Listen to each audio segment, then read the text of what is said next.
Boa noite, meu povo. Vamos começar agora a nossa aula de geografia. Em seguida, vem a nossa aula de matemática. Hoje, o professor de geografia é o professor Alcimar, né? No nosso último encontro de geografia, a gente falou sobre Revolução Verde, né? E as mudanças sociais e geopolíticas no campo.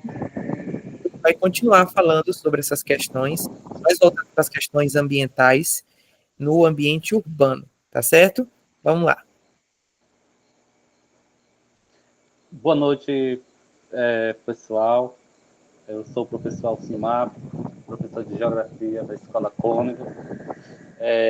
Eu conheço, né? Eu estou conhecendo aqui algumas caras que estão aqui, né? Teve gente aqui que já foram meus alunos.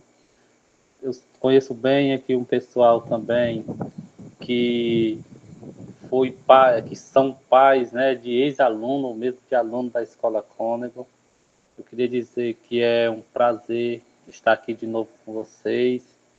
Eu passei um tempo, né, sem, sem estar aqui podendo, tentando contribuir com vocês, mas nesse ano, na verdade, é a primeira aula que eu estou aqui com vocês.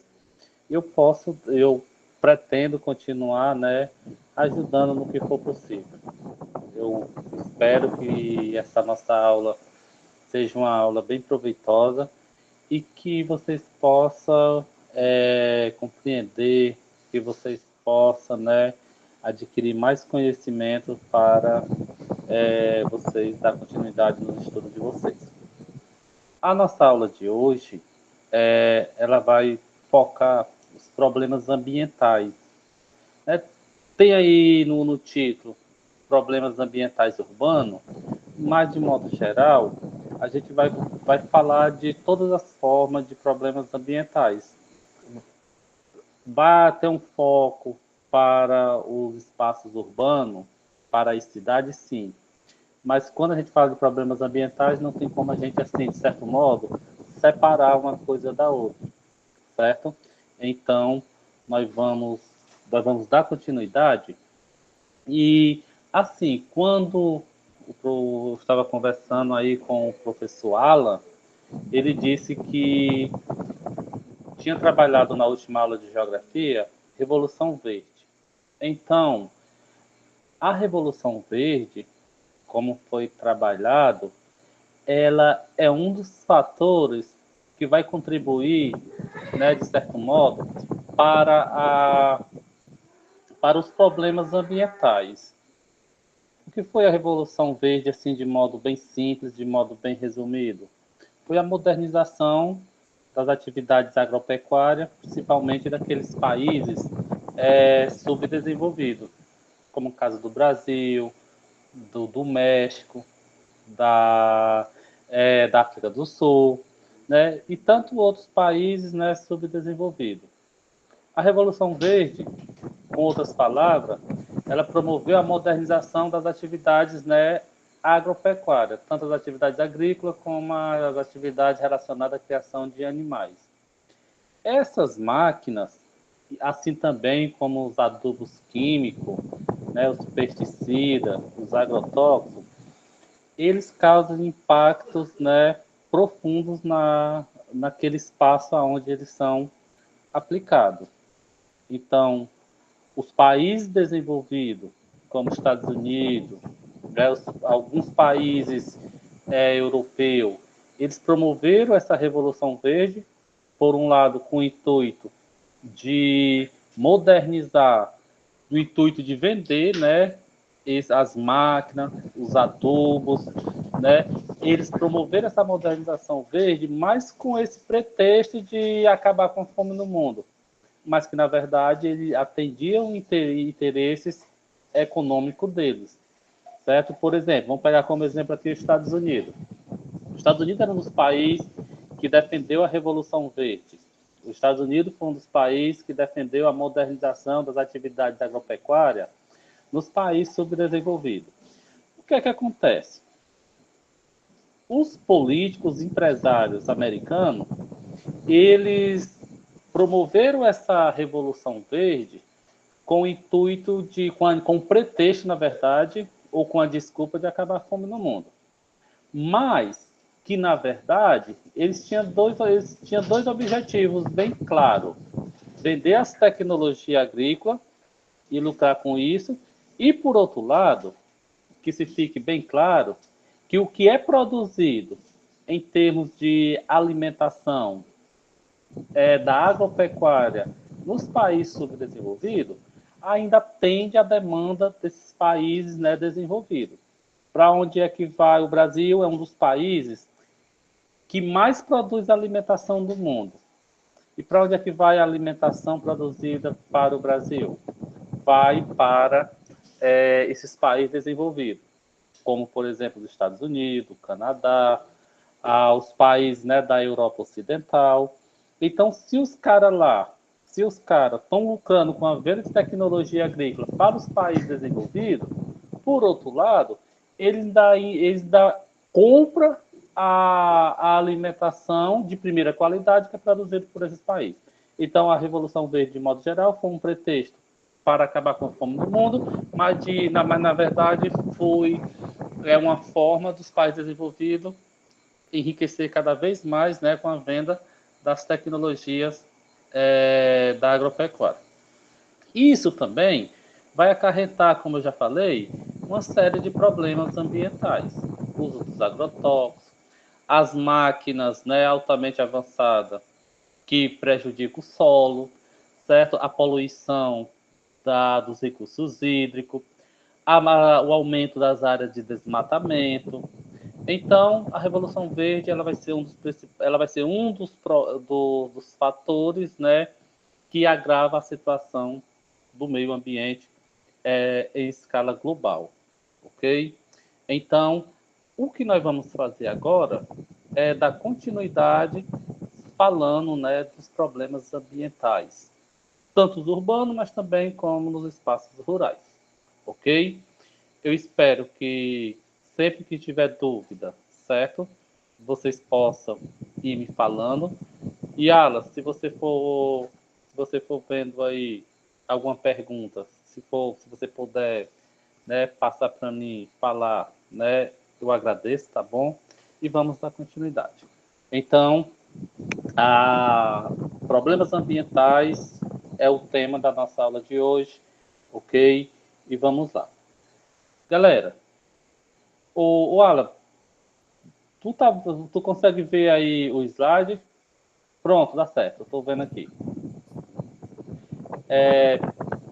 Galera, um dos principais problemas ambientais que é mais falado, um dos problemas que todos os problemas ambientais são preocupantes, mas um dos problemas ambientais mais preocupantes, que se a gente fosse possível a gente colocar no ranking, é a poluição atmosférica, ok?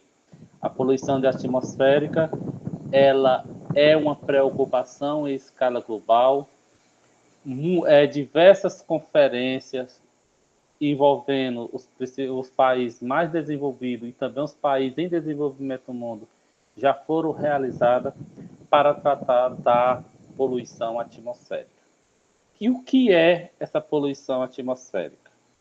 A poluição atmosférica é a contaminação da atmosfera por resíduo ou produtos secundários gasosos, sólido ou líquido, que pode ser nocivo à saúde dos seres humanos. A cada ano, os países industrializados geram milhões de toneladas de contaminantes.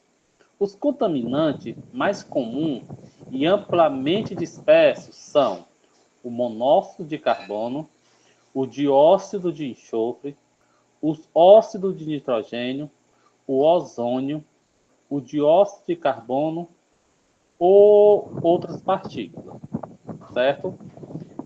Pessoal, vocês que estão aí em casa, com certeza vai achar essa definição aí bem complexa, ok? Mas o que eu vou fazer agora, eu vou tentar falar de uma forma que possa fazer vocês entenderem melhor. Então, com outras palavras, eu vou falar aqui a seguinte situação, certo? Uma determinada pessoa que compra um veículo, certo? Para que esse veículo possa transportar essa pessoa de um local para o outro, ela precisa de combustível, ok? Qual é a fonte de combustível mais consumida no mundo hoje, pessoal? Ainda continua sendo o petróleo. O petróleo é chamado de um combustível fóssil, certo?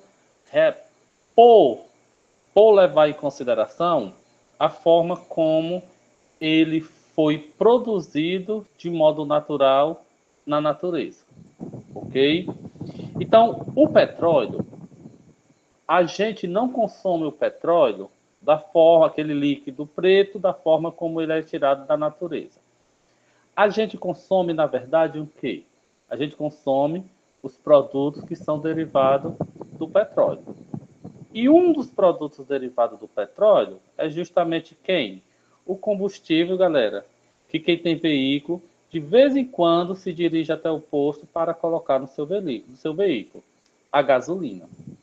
A gasolina é um combustível derivado do petróleo, que a maioria dos veículos, para poder se locomover, precisa estar abastecido da gasolina. Assim como outros veículos, né, os veículos de grande porte precisam do óleo diesel. Então, o que é que acontece? Os combustíveis que são derivados do petróleo, como a gasolina, o óleo diesel, o querosene, quando ele é queimado, quando ele entra em combustão pelo motor do veículo, ele libera, certo? Principalmente um tipo de gás, chamado de quê? Chamado de gás carbônico. O gás carbônico, ele é um gás que é necessário a sua existência dentro da atmosfera. Porém, quando o gás carbônico ele é lançado na atmosfera de modo muito intenso, ele passa a gerar problemas, né? Problemas ambientais. Entre esses problemas ambientais, né, a poluição atmosférica. Ok? Então vamos lá. O fulano pegou o seu veículo, foi lá no posto, abasteceu. Esse veículo começa a queimar a gasolina ou óleo diesel e começa a liberar partículas para a atmosfera. Então, é de modo simples, eu falei aqui um exemplo que mostra de modo simples como acontece a poluição atmosférica. Mas aí eu pergunto a vocês, é só um veículo que faz isso? Não. São milhões e milhões de veículos que estão fazendo isso o tempo todo no mundo inteiro, principalmente nos países mais desenvolvidos e industrializados. Mas é só os veículos que faz isso, Alcimar? Não, não são só os veículos. As indústrias também lança para a atmosfera esses gases que aumenta a poluição atmosférica. E por que esses gases faz com que aconteça essa poluição, aumente a temperatura da Terra? Meu povo, eu tenho certeza que em dias que não está nublado, a gente olha para cima e vê tudo azul. A gente vê tudo azul. Quando a gente era pequeno, nós aprendemos com nossos pais, com nossos avós, que aquilo azul que a gente vê no dia que não está nublado, a gente costuma chamar de céu. Não é isso? Mas na verdade o que é aquele negócio azul que a gente vê bem alto, que nós costumamos chamar de céu? Na verdade, aquela tonalidade azul, galera, é uma concentração de um gás que ele é fundamental para a nossa existência aqui na Terra. Como se chama esse gás? O gás é o gás ozônio, certo? Então, aquela aquela cor azul que a gente vê bem alto, né? Que antigamente aprendemos com nossos pais e avós que era o céu. Na verdade, pessoal, ali é uma camada de gás que ela tem a função de proteger a Terra do excesso de radiação enviada pelo Sol. Se de uma hora para outra aquela camada de gás chamada de ozônio ela deixasse de existir, qual eram as consequências disso? As consequências disso é que a Terra ficaria muito quente, certo? E, consequentemente, nem nós seres humanos, nem os demais animais conseguiriam sobreviver. Nós estamos aqui em cima da superfície da Terra, pessoal, em um ponto de equilíbrio. Em um ponto de equilíbrio de que forma? Nós estamos aqui em cima da superfície da Terra, ok? É que as temperaturas, em média, ela está variando, né? De 15 a 35 a 38 graus Celsius. E quem é que mantém esse equilíbrio? Principalmente essa camada de gás ozônio que filtra a radiação solar. Mas o que é que isso, Alcimar, tem a ver com a poluição atmosférica? Galera, tem tudo a ver. Por quê? Porque quanto mais a gente lança o gás carbônico, o enxofre, né, o óxido de nitrogênio, o dióxido de carbono na atmosfera, certo? Um buraco que foi criado nessa camada, ele tende a aumentar, certo? Quanto maior for esse buraco na camada de ozônio, a quantidade de energia solar que chega à Terra aumenta. Consequentemente, o que é que acontece? Quanto mais energia solar chegar aqui na superfície da Terra, a temperatura do nosso planeta no local onde nós estamos vivendo, ela aumenta também. Temperatura muito elevada, pessoal, impacta diretamente na nossa qualidade de vida e na qualidade de vida dos demais seres vivos que existem na Terra. Ok? Eu queria saber de vocês agora, vocês poderiam colocar no chat. Vocês compreenderam o que eu falei até o momento? Eu quero falar, pessoal, mas eu quero saber o que eu também gosto do retorno, certo? Então, eu queria saber se foi possível que vocês pudessem me compreender. Ok, Ana Kessia respondeu, né? O Paulo Henrique. Beleza. Então, partindo do pressuposto que vocês entenderam a poluição atmosférica como um dos principais impactos ambientais, causado principalmente pelas frotas de veículos que existem nos países e pelas atividades industriais que existem também hoje na maioria dos países do mundo, nós vamos ter uma elevação da poluição atmosférica e, consequentemente, aumento do buraco na camada de ozônio. Quanto maior for esse buraco na camada de ozônio, a radiação solar que entra na atmosfera e chega até a Terra, tende a aumentar, aumentando, consequentemente, as temperaturas do planeta. Então, dando continuidade. Poluição atmosférica, galera, está relacionado também, né, com a poluição do ar. Afinal, o que é a atmosfera? A atmosfera, de modo geral, ela é uma camada gasosa que envolve a Terra. Se não existisse essa atmosfera, pessoal, possivelmente nós seres humanos ainda não estaremos aqui. Ok? Aí, eu queria que, antes de eu dar continuidade, eu queria que vocês analisassem essas duas imagens aí, certo? Nós temos duas imagens. O que é que dá para vocês compreenderem, pessoal, baseado no que já foi falado? O que é que dá para vocês entenderem essas duas imagens? Vamos lá, 1 minuto para vocês colocarem no chat ou ligar o microfone e falar. Qual é a interpretação que é possível se fazer dessas duas imagens?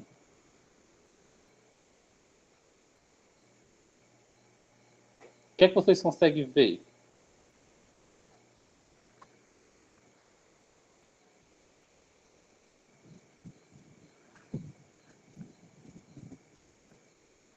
Não está aparecendo. Pronto. O Paulo Henrique, o tempo passou, continua tendo poluição do ar. Paulo Henrique também falou de poluição do ar. Uma pessoa falou que não está dando para ver. Vamos ver qual é o possível problema que possa ter aparecido aí. Gases poluentes, Ana Kécia. É a Ana Kécia ou é a mãe ou o pai da Ana Kécia?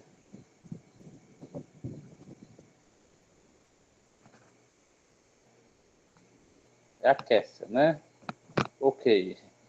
É a Kécia mesmo, ok. Passou de estudando e continua estudando, né, Kécia? Muito bem. Galera, nós estamos vendo aí nessa imagem, certo? Fotos que nos lembra um dos maiores acontecimentos ocorrido na história da humanidade que revolucionou o modo de produção. No século XVIII, anterior, dá para ver que as substâncias jogadas no ar estão poluindo a atmosfera. Exatamente. As indústrias. Vez por outra, a imagem desaparece por oscilação na internet. Eu entendo. Vamos ver, vamos tentar aí, né? Eu espero que a internet aí se resolva. Eu também estava com medo de vir para essa aula, porque a internet aqui em casa caindo direto. Mas vai dar certo, se Deus quiser. Então, no século XVIII, nós vamos ter um dos maiores acontecimentos que o ser humano conseguiu promover no que diz respeito ao modo de produção. Anterior ao século XVIII, né, a produção dos produtos que nós usamos, que nós consumimos no nosso cotidiano, era feita de que forma? Era feito de modo artesanal. Posteriormente, né, mas antes do século XVIII, foi se tornando semi-artesanal, até que no século XVIII a gente vai ter o que ficou conhecido como Revolução Industrial. E o que foi a Revolução Industrial? A Revolução Industrial foi o momento em que o modo de produção passou a ocorrer no interior das fábricas. E essas fábricas passaram a funcionar com as máquinas movidas a motores.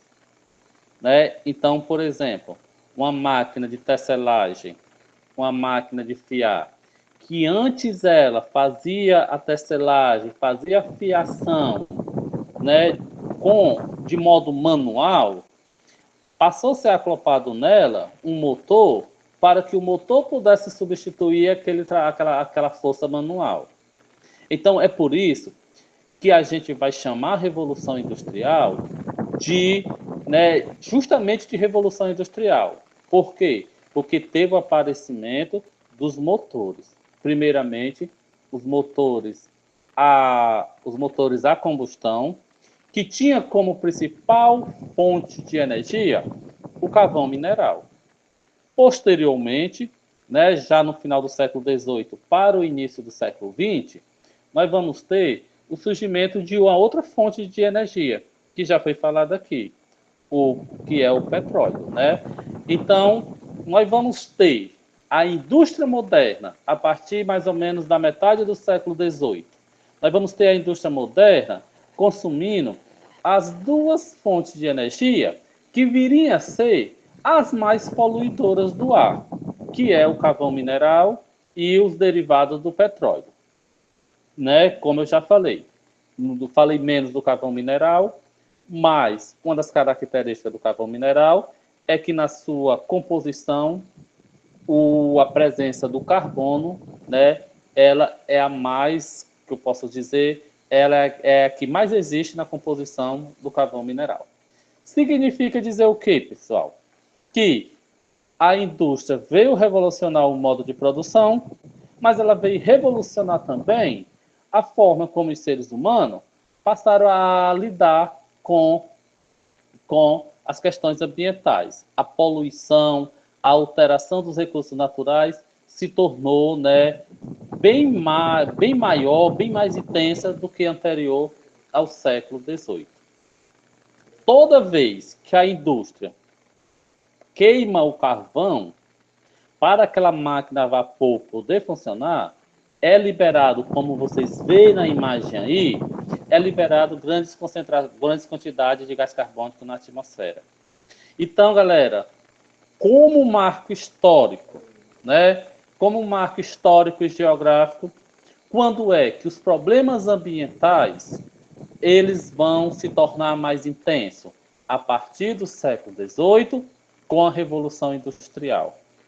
A Revolução Industrial ela causou tanto impacto no mundo que, falando, né, pela visão de problemas ambientais, se por um lado a Revolução Industrial ela passou a emitir para a atmosfera quantidades maiores de gás carbônico, por exemplo, ainda por outro lado, ela passou a tirar do meio ambiente uma quantidade maior de matérias-primas, certo? Então, se fosse possível a gente fazer aí um mapa mental, a gente poderia colocar três linhas de problemas ambientais voltado para a atmosfera.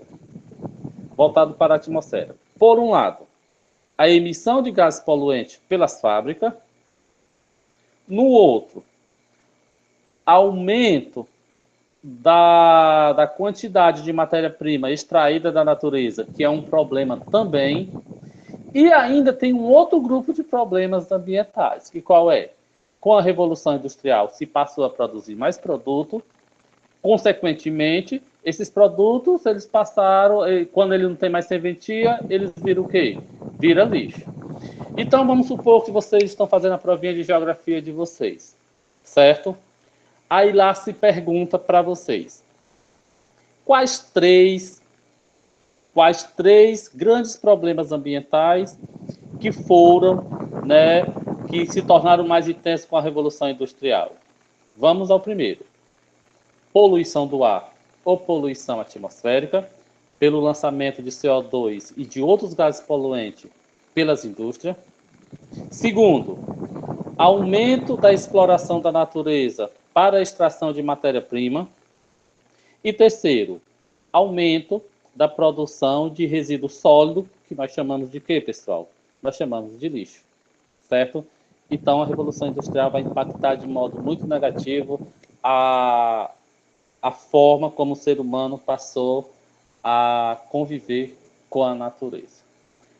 Poluição do ar. O que é a poluição, pessoal? Nós temos dois pontos aí. Poluição, degradação das características físicas ou químicas dos ecossistemas, por meio da remoção ou adição de substância. Então, quando se lança o CO2 na atmosfera, está acontecendo o quê? Uma adição de substância na atmosfera. Foi acelerado pela Revolução Industrial, como eu falei antes, utilizando o carvão e mais tarde o petróleo. Ok? Para eu não estar aqui só falando com vocês, eu vou fazer a seguinte pergunta para vocês responder, galera. Eu vou dar 1 minuto após eu fazer a pergunta, tá certo? Vamos lá. Escreva para mim aí, pelo menos, um problema ambiental causado pela Revolução Industrial. 1 minuto marcado no relógio a partir de agora. Pelo menos um problema ambiental causado pela Revolução Industrial. 1 minuto. E esperando as respostas de vocês.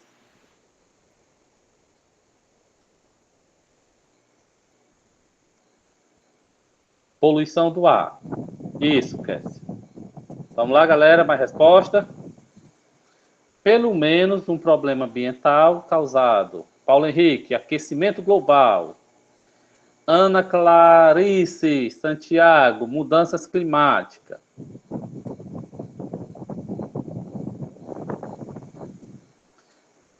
Desmatamento. Ana Clarice, já está colocando aí 2 problemas. É exatamente, pessoal, exatamente isso. Jerusa Souza, exploração de matéria-prima, perfeito. Exploração de matéria-prima. A exploração de matéria-prima continua sendo, né, um dos grandes problemas. Acúmulo de resíduos, desmatamento, extinção dos biomas, resíduo das indústrias, aquecimento global, Evanildo. Né? Então, galera, é isso mesmo. Show de bola. Mostra que vocês, né, estão entendendo. Tu não viu a minha, o Rafânio? Rafânio, vou olhar, Rafânio. Tenha paciência, rapaz. Cadê o Rafânio? A camada lá que eu me esqueci, o nome, vai diminuindo. Isso, Rafânio. A camada que você esqueceu o nome é a camada de ozônio, né? Exatamente, Lavínia. Camada de ozônio. Perfeito. Pessoal, então valeu aí, entenderam direitinho. Nós vamos dar continuidade, tá bom? Então, dessa parte aí, o que é que fica? O que é que deve ficar, pessoal? A Revolução Industrial, ela foi um divisor de águas entre a natureza, relação à natureza antes do século XVIII e posterior ao século XVIII, certo? A Revolução Industrial vai produzir produto que vai facilitar a vida dos seres humanos, isso é positivo, mas vai gerar muitos problemas, né, negativos, ok? Então, vamos lá, dando continuidade. Pessoal, vocês já ouviram, só com sim ou não, rapidinho, vocês já ouviram falar aí nesse termozinho smog em vermelho, sim ou não?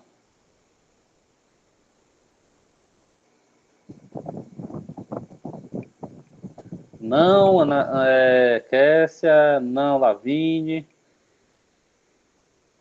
Não, né? Pronto. Paulo Henrique, fumaça.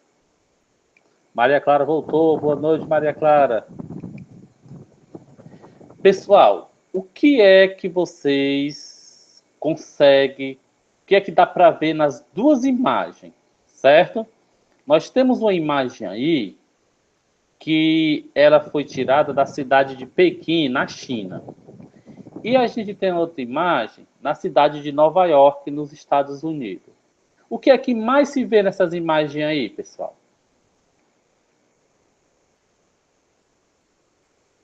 O que mais se vê nessa imagem?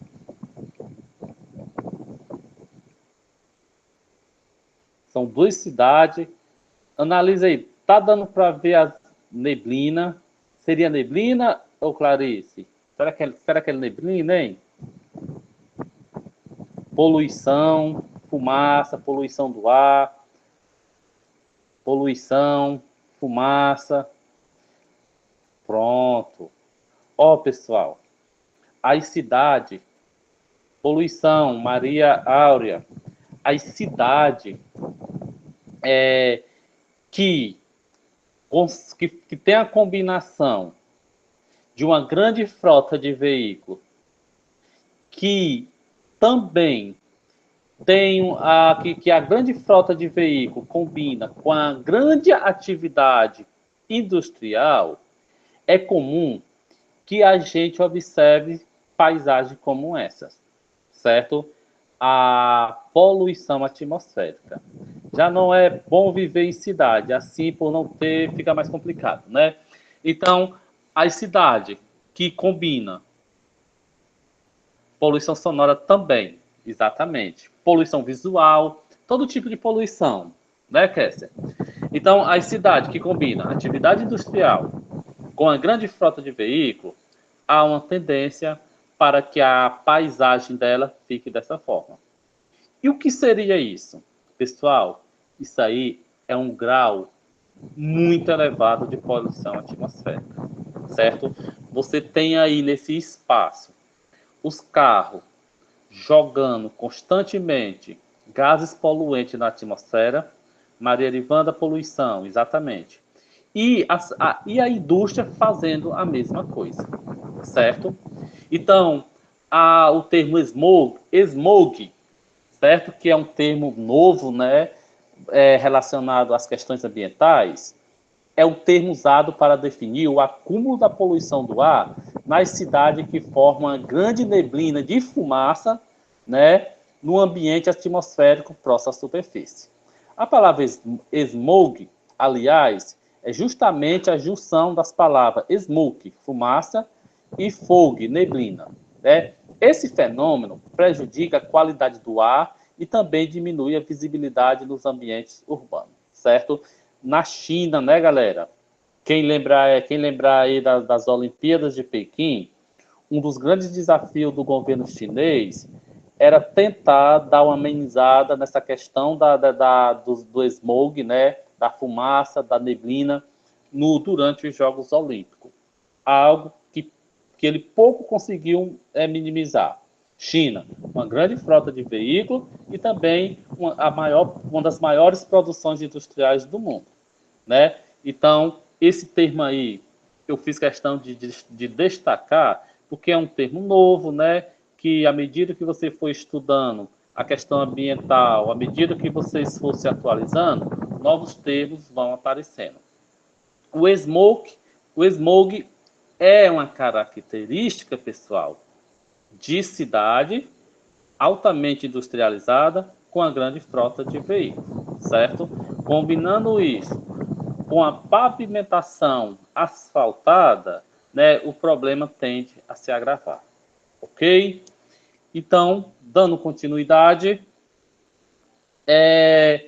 aí nós chegamos numa parte, certo, pessoal, que nós chegamos numa parte que é bem tradicional quando nós estudamos a poluição atmosférica, certo? Que é o termo inversão térmica, ok? Inversão térmica. Vamos lá entender logo o que seria. Vamos logo entender logo esse termo inversão térmica. Pessoal, a palavrinha inversão quer dizer o quê? O que é que vocês acham? Inversão traz a ideia de quê? Rapidinho, vamos. O primeiro que colocar aí no chat, eu dou continuidade. Inversão, inverter, exatamente, Paulo Henrique. Raí Brito, troca.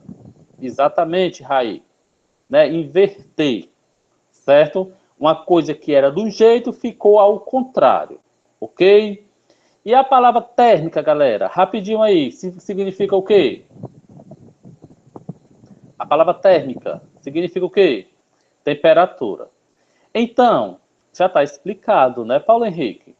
Inversão térmica é reverter a temperatura de um determinado espaço, ok? Então, por exemplo, se aqui na superfície, aonde nós estamos, antes do século XVIII principalmente, se caracterizava por ter uma média de temperatura, agora o que é que está acontecendo? Essa temperatura, ela está invertida, certo? Então, a gente vai associar aí a uma ideia de aumento de temperatura. Então, lendo o termo, né, invertendo temperatura ou inversão térmica, é um fenômeno meteorológico típico dos centros urbanos e industriais, que ocorre quando uma camada de ar frio posiciona sobre uma cidade industrial. É repentinamente encoberta por uma camada de ar quente, que a aprisiona, certo? Então, galera, a inversão térmica, ela se caracteriza por o quê? Por ocorrer em cidades, centros urbanos, né? E centros urbanos industriais. O que é que acontece? Uma camada de ar quente, certo? Ela aprisiona uma camada de ar frio, né? O que é que acontece, pessoal? Isso aí, essa camada de ar que fica aprisionada, ela vai fazer com que, por exemplo, aquelas partículas de poluição, ela não consiga se dissipar pela atmosfera. Isso aí gera sérios problemas para as pessoas, para os seres vivos que estão naquele espaço, certo?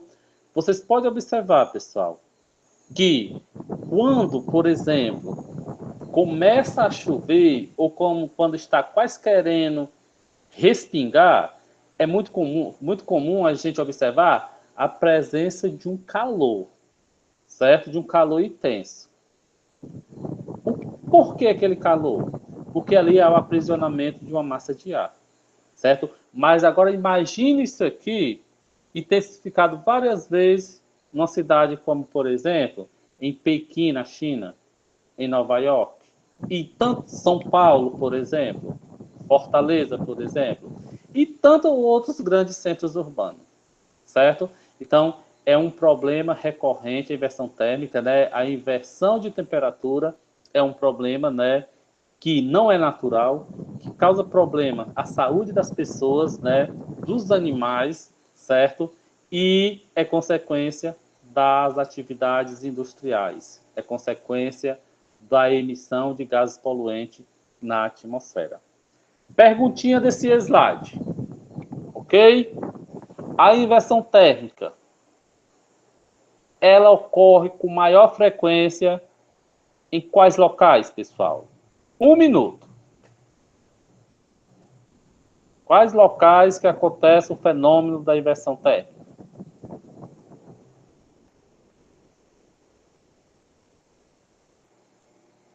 Nas cidades, né? Centros urbanos. Centros urbanos, né? E, claro, né, pessoal? Principalmente aqueles centros urbanos mais industrializados, certo? Então, dando continuidade, espaço onde tem muitas indústrias, exatamente, Raí. Exatamente. Dando continuidade, nós chegamos, pessoal, em outro problema ambiental, certo? Que é a chuva ácida, ok? Eu acredito que muita gente aqui, certo? Eu acredito que muita gente aqui possa gostar de tomar banho de chuva, né? Vocês já se perguntaram, galera, se toda chuva que acontece, a água dessa chuva, ela é uma água saudável? Ela é uma água de boa qualidade? Vocês já se perguntaram isso? Né? A gente vê ela tão limpinha, mas será que ela vem com boa qualidade? Pode ser que sim, né, galera? Mas pode ser que não. Por quê? Porque existe um probleminha, ou melhor, um problemão ambiental chamado de chuva ácida. O que seria a chuva ácida, pessoal? Vamos logo analisar aí a imagem, certo? Da esquerda de vocês para a direita, tá bom? Essa imagem, galera, nós vemos aí na esquerda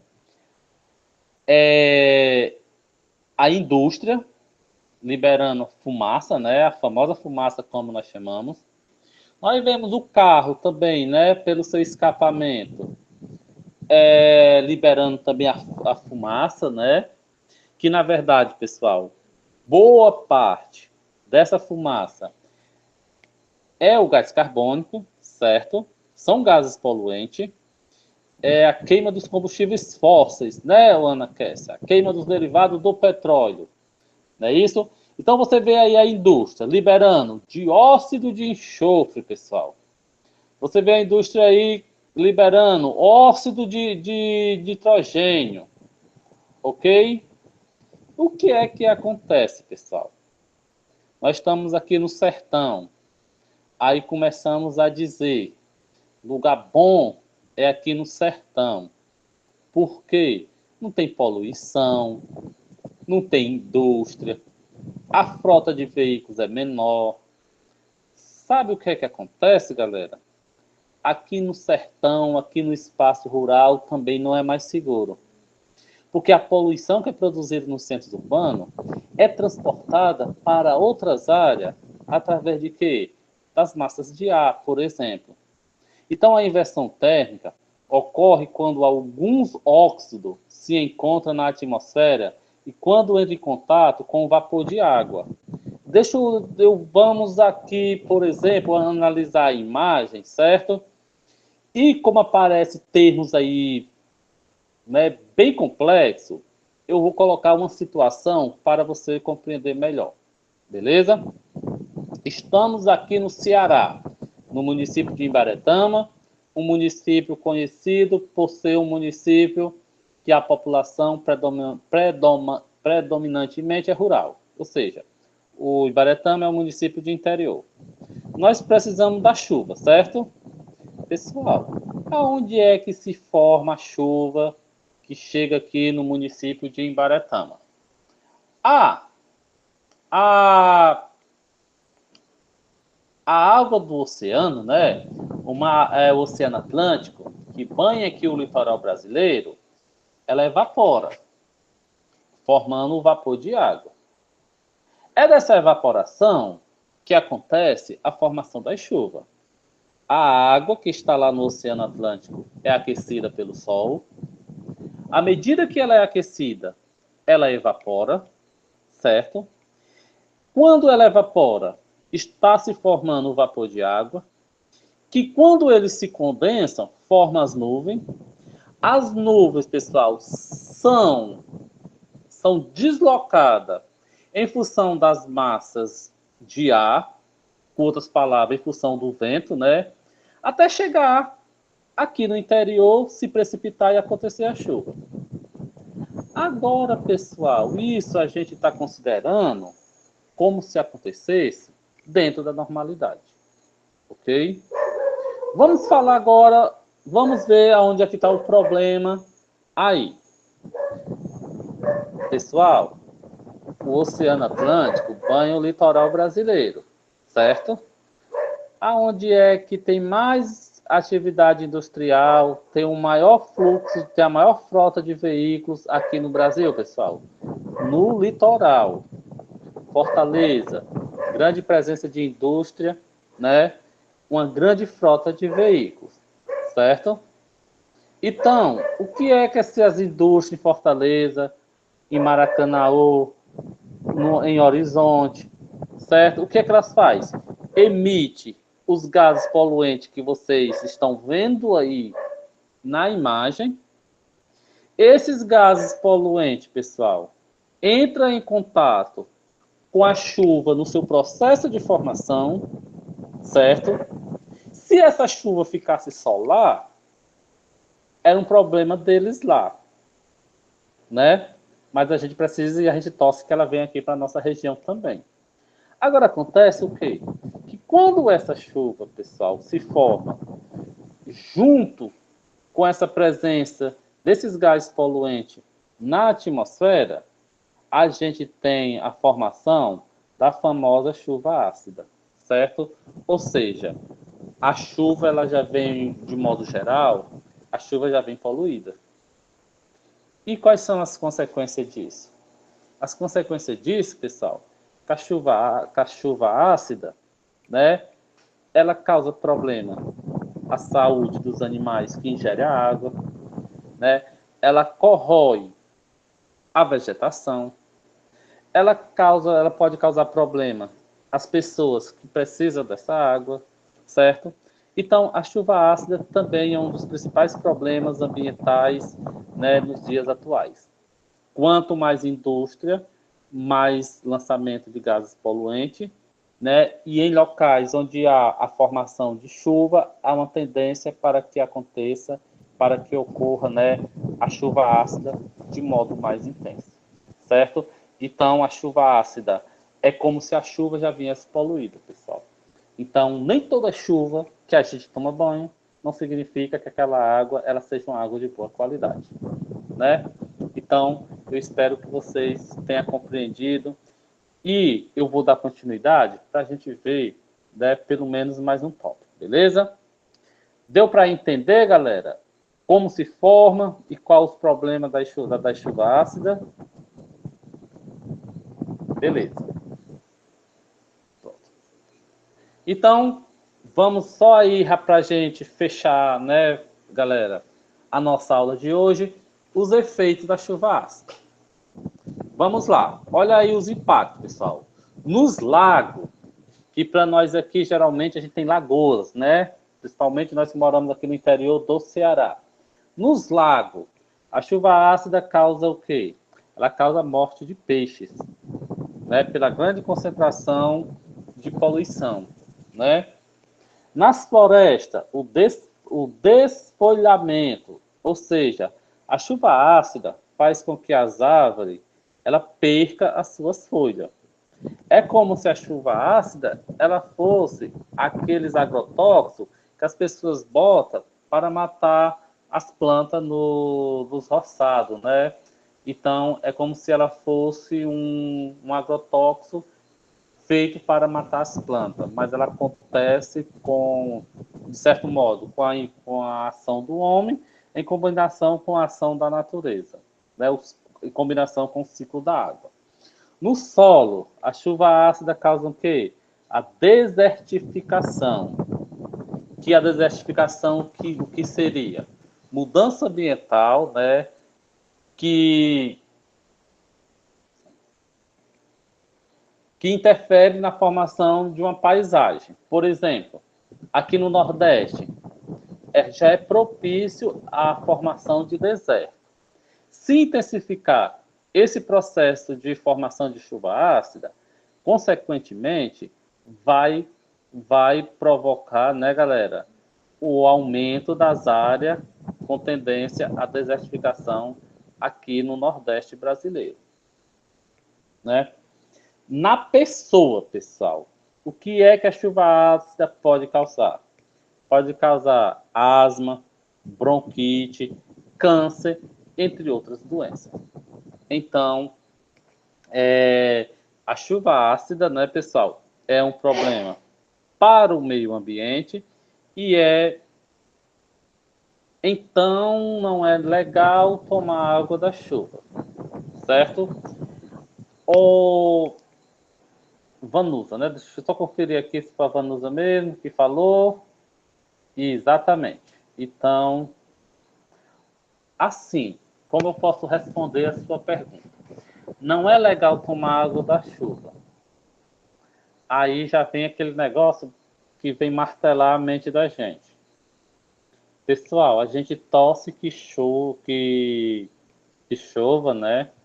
Quando tá chegando o finalzinho do ano e início do inverno, a gente já olhando para o tempo, torcendo, né, que venha chuva, não é isso? Aí o Alcimar, numa quinta-feira à noite, vem aqui dizer que não é para tomar aquela água da chuva. Se muitos sertanejos já estão ali com a sua cisterninha quase seca, esperando a chuva para encher ela de novo, para guardar água para o seu abastecimento, né, durante o ano. Aí o Alcimar vem aqui dizer que não é legal. Mas o que eu posso dizer, galera, que pelo elevado nível de alteração do meio ambiente, pelo elevado nível de industrialização, né, dos diferentes países do mundo atual, eu vou dizer para vocês, pessoal, que não é seguro, certo? Eu não vou dizer que a pessoa não tome, mas eu vou dizer que não é totalmente seguro. Porque a chuva ela pode ser ácida e ela pode não ser.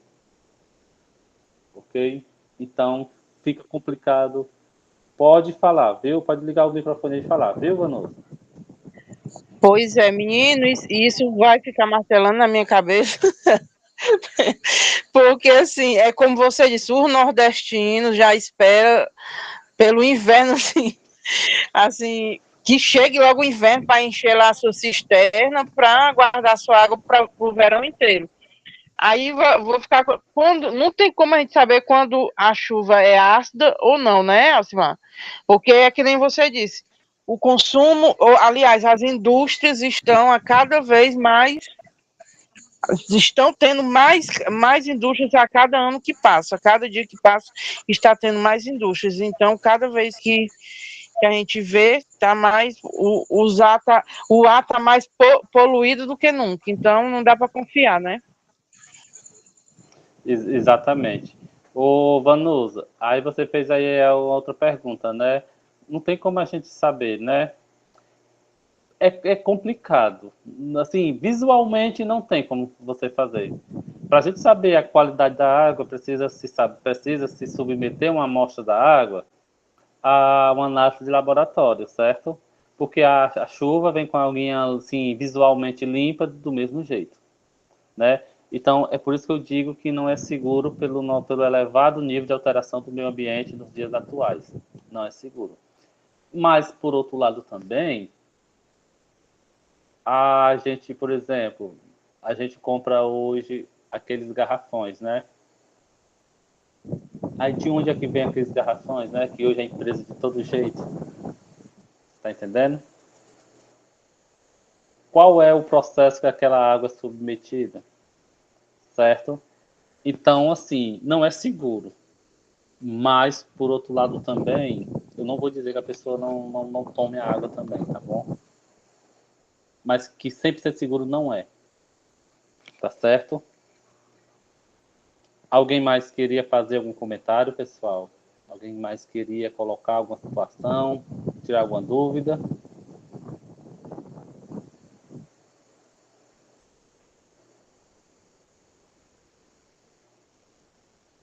Pois, pessoal, eu quero dizer nesse momento que foi um prazer estar aqui com vocês, certo? O tempo passou bem rápido, né? Já quase uma hora de aula, né? Eu posso dizer que eu fiquei afastado esse tempo por uma série de situações, mas, assim, sempre que for possível, nas aulas de geografia, eu vou estar aqui de novo para a gente levantar outras questões, certo? E não fique, galera, assim, com aquilo martelando na cabeça de vocês sobre o que eu falei ultimamente, certo? Eu estou levando vocês a conhecer um problema que é bem relevante, né, nos dias atuais, certo? Que fique, né, a reflexão, tá bom? Então, eu vou ficando por aqui, espero de coração ter ajudado vocês, tá bom? E até a nossa próxima aula, ok?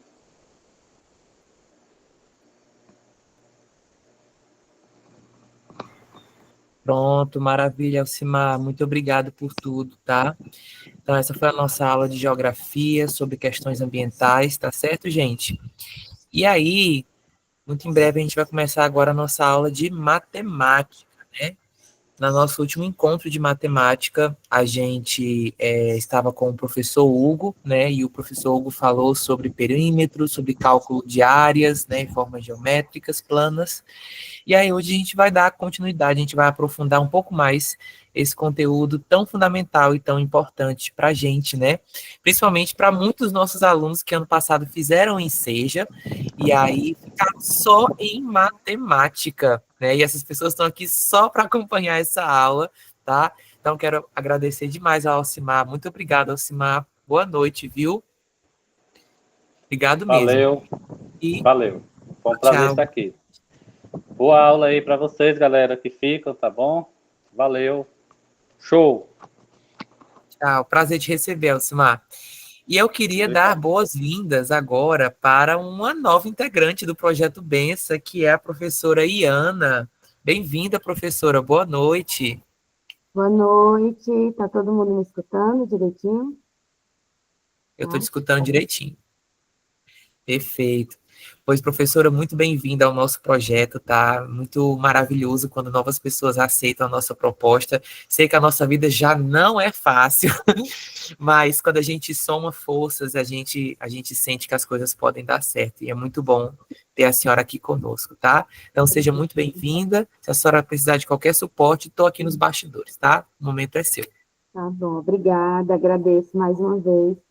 É um projeto lindo, né? Quando me falaram, me convidaram, eu me senti muito honrada E estou muito feliz de poder participar, né? De entregar um pouquinho do conhecimento.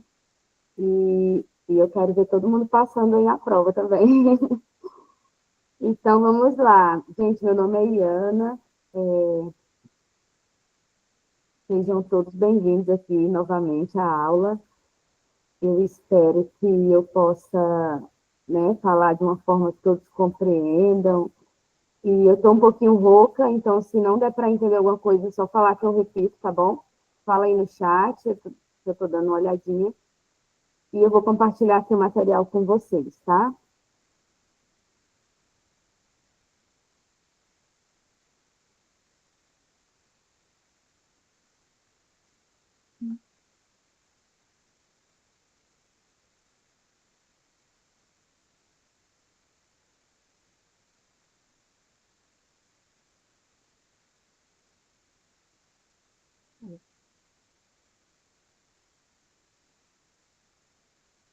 Vocês conseguem ver minha tela?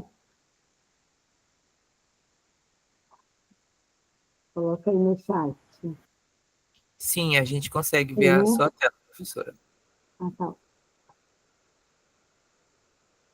Então, vamos lá. Vou falar de área e perímetro, que é um conteúdo que vocês já estavam vendo, né? Começaram a ver aí, e dar continuidade. Eu trouxe aqui uma revisão para poder a gente revisar alguns pontos e avançar mais, né, futuramente. Então, primeiro, o que é a área, o que é perímetro, né? Como vocês já devem ter visto, a área ela é a medida da superfície de uma figura plana. Tem uma figura plana, vou colocar aqui no meu computador, tem uma figura plana, e a minha área é essa superfície aqui, que eu vou calcular de dentro dela. O perímetro já é a medida do comprimento do contorno. Então, a área que eu vou calcular é o que está dentro, e o perímetro é o contorno, certo? Aqui eu coloquei um pontinho. Eu trouxe muito questões, porque as definições eu acredito que vocês já tiveram, né? E para não ser uma aula tão maçante novamente no mesmo conteúdo, eu trouxe muito questões. E aí eu queria que vocês participassem também, né? Quem conseguir responder, falar aqui no chat, vou tá tentando visualizar o chat sempre, tá bom?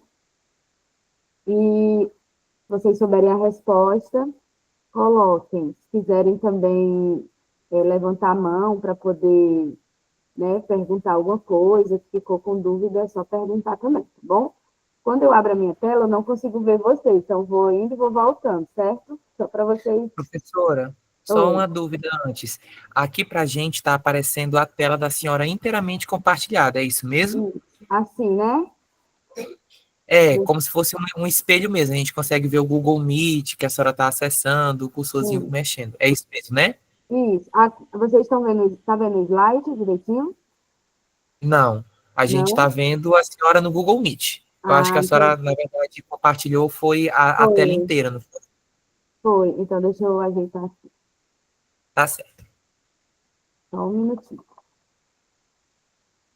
Estava passando aqui o slide achando que vocês estavam vendo.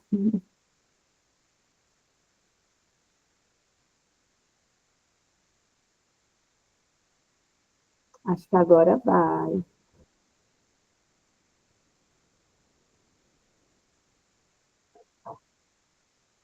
Deu certo agora?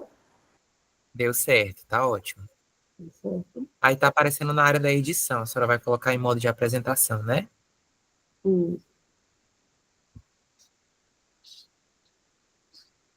Eu posso dar uma dica para a senhora, não Pode, sei se a senhora. pode me ajudar. Pronto. Se a senhora clicar em apresentação de slides, tem uma configuração que a gente usa para Sim. facilitar o nosso trânsito entre o slide e o Google Meet. A senhora vai em apresentação de slides, aí clica no botãozinho chamado configurar a apresentação de slides, tá vendo? Estou procurando aqui essa apresentação que você está me dizendo. Fica naquelas opções lá em cima, onde fica arquivo, página inicial, inserir. Ah, no slide mesmo, você diz? Isso, lá no arquivo do PowerPoint. Ah, tá.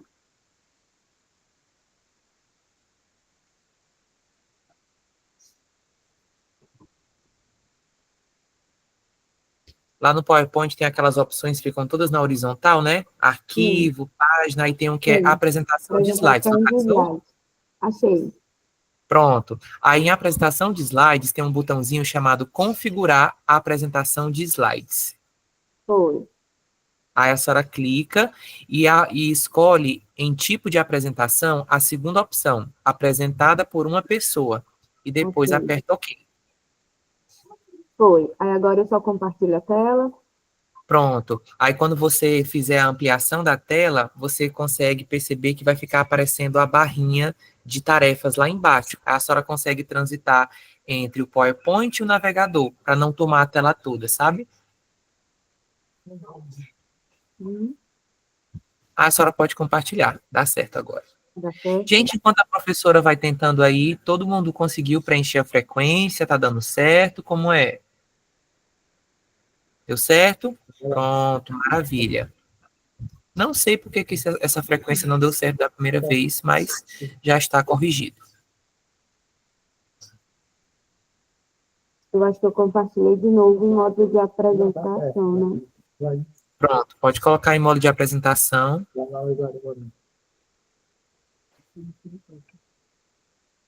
Tá dando para ver o slide? Tá dando para ver, tá tudo direitinho. Todo ele completo ou... Ele completo, tá tomando a tela toda. Tá ótimo, então. Agora vai dar certo. Então, Pronto. vamos lá. Deixa eu voltar com o slide. Deu certo, pode começar, então?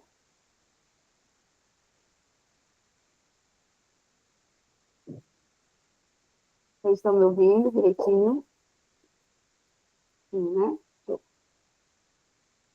Vamos lá, então, área e perímetro, né?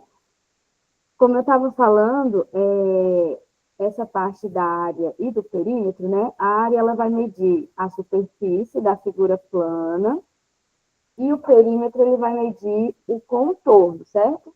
E aí eu trouxe algumas questões para a gente conversar aqui, né? E tentar entender mais um pouco, aprofundando.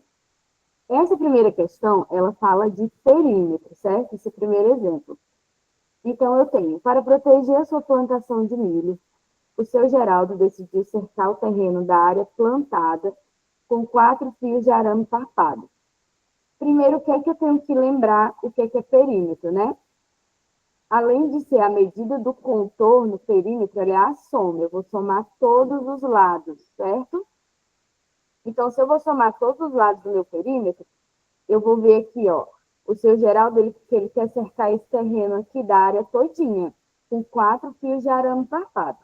O que é que a minha pergunta é? A metragem mínima necessária de arame farpado para cercar o terreno da forma que o seu Geraldo deseja de quanto? Primeiro, eu tenho que calcular todos esses pontinhos aqui, certo? Então, eu vou somar 11 mais 3, mais 4, mais 4, mais 5, mais 2 e mais 5, porque eu estou calculando o perímetro. Então, eu tenho, somando todos, né? Ele vai dar 34, certo? E logo, o seu Geraldo, ele quer plantar a área com 4 fios de arame. Então, a gente tem que se atentar sempre nas perguntas das provas, né? Se ele quer 4 fios de arame, eu vou pegar esse 4 e vou multiplicar pelo perímetro que eu encontrei. Vai dar 136 metros, né? O mínimo, que é a opção C aqui. Eu entrei aqui na parte de perímetro logo, que é a soma. Então, é bem mais, vamos dizer, mais fácil, né? Da gente ir compreendendo. E a área, como eu vou medir a parte de dentro, então eu vou precisar multiplicar. Primeiro, essa parte de perímetro. Todo mundo está conseguindo entender? Vocês têm alguma dúvida até agora nessa parte do perímetro em si? Ou está tranquilo até então? Porque matemática ele é soma, né? Se eu for entrar muito na parte teórica, eu acredito que vocês já tenham também, certo? E os outros professores eles já entraram bastante. Como o conteúdo aqui é voltado muito para a prova, eu trouxe vários exemplos para a gente já praticar, tá bom? Então, até agora tudo ok, né? Então, a resposta é C, certo? 136 metros. No nosso exemplo 2, Na figura a seguir, temos um polígono em forma de S, né? Vocês podem ver que está em forma de S. O Joaquim, ele deseja criar uma cerca contornando todo o perímetro desse terreno, um terreno aqui em forma de S. Qual será o tamanho dessa cerca? Se vocês notarem, né? Aqui está faltando algumas informações, correto? Vocês concordam comigo que esse lado aqui é a mesma medida desse outro lado? Vocês concordam? Tá vendo que é a mesma medida, o mesmo tamanho? Então, se aqui eu tenho 10, né, 10 metros, esse outro lado ele também vai ser 10 metros, certo? E nesse de cima aqui, ó, eu tenho 10 metros, essa parte aqui de baixo também, do Szinho aqui embaixo, é o mesmo tamanho, então também vai ser 10 metros, correto? Agora, eu tendo todas as informações aqui do meu terreno, né, do meu perímetro, eu vou fazer o quê? Como é perímetro, eu vou fazer o quê? Só somar, tá ok? Então, eu vou somar aqui, ó, 5 mais 10, mais 15, mais 20, mais 10, mais 10, mais 10 e mais 15. Se eu estiver passando muito rápido também, tá bom, gente? Pode falar, tá? Eu somando aqui tudo, eu vou ter 95 metros, né? Aqui é só uma soma simples, tá bom? 5 mais 15, vou somar todo o perímetro e vou ter a quantidade de metros para mim cobrir o terreno, né? Tamanho da cerca. Nesse exemplo 3, eu tenho, analisando esse terreno, né? A seguir está a apresentação do terreno do Jorge, com as medidas de cada lado. Eu tenho 5 metros, 4, 3, 4, 2 e 8. Também é uma questão de perímetro. Vocês lembram, né, logo no primeiro exemplo? Perímetro é a soma de todos os lados. Então, eu sempre falar isso. Quem quiser anotar também, né? Se já tiver anotado, dá coloca aí um pincelzinho na frente, um marca-texto, que perímetro é a soma de todos os lados. Então, quando você vê essa palavra perímetro, já sabe que você vai somar os lados, né? Aqui, então, eu já coloquei até a resposta, 26, né? Que somando aqui, tudo vai dar 26, tá bom? Então, esses três primeiros exemplos era só para a gente entrar aqui na nossa aula sobre perímetro, tá bom? E agora a gente vai ver um pouquinho de área. A área, ela está muito presente, né? Na nossa vida também. Se for fazer na nossa casa, às vezes quer fazer um cômodo novo, ou quem aí está tentando comprar a casa nova, né? Uma casa, já quer saber também o tamanho de tudo. Então, para me calcular a área de cada cômodo, né? Eu vou precisar usar a formulazinha, certo? A área versus perímetro, aqui, só para vocês lembrarem, né? A área tem o comprimento vezes a largura, certo? Do objeto. É expressa em unidades, né? De quadrado. Então, quantos quadradinhos cabem aqui dentro desse quadrado grande, né? Como se fosse isso. O perímetro, eu posso calcular ele somando tudo, como eu falei para vocês. Aqui, ele está me dando uma formulazinha para facilitar, né? Se eu tenho um lado, né, de um retângulo e o outro lado, ou de um quadrado, vamos dizer assim, se eu tenho um lado que é igual ao outro lado, então eu posso só multiplicar, ó, 2 vezes o comprimento mais a largura, certo? Então, o perímetro é o dobro da soma do comprimento e da largura. Para ser mais fácil, eu sempre falo que é a soma de todos os lados, porque você vai ter que acabar somando todos os lados da mesma forma. Então, de um retângulo, eu tenho 4 lados aqui, ó. 4 lados no retângulo. Tenho 4 ângulos retos. O que são ângulos? Essas partinhas que ficam aqui dentro do nosso retângulo, certo? Tenho ângulos, lados paralelos que têm a mesma medida, né? Tem medidas iguais. Então, esse lado aqui da largura é o mesmo lado aqui dessa largura. Esse lado aqui do comprimento é o mesmo lado aqui embaixo também do comprimento. E os lados de um retângulo, eles são conhecidos como comprimento e largura. Como que eu calculo a área de um retângulo? Vocês lembram? Foi falado nas outras aulas. Quem que pode aí, colocar aí no chat, ou se quiser falar também, fica à vontade, viu? Alguém lembra como é que calcula a área de um retângulo?